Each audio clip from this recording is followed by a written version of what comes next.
Yo, what's up guys? Welcome back to the channel. In today's video, we're going to talk about how to check your remaining Bluevine credit balance.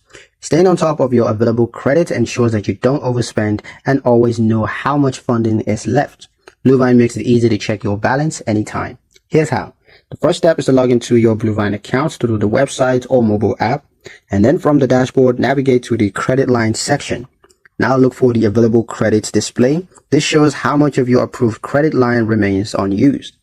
Review the outstanding balance as well, which shows exactly how much you've already borrowed.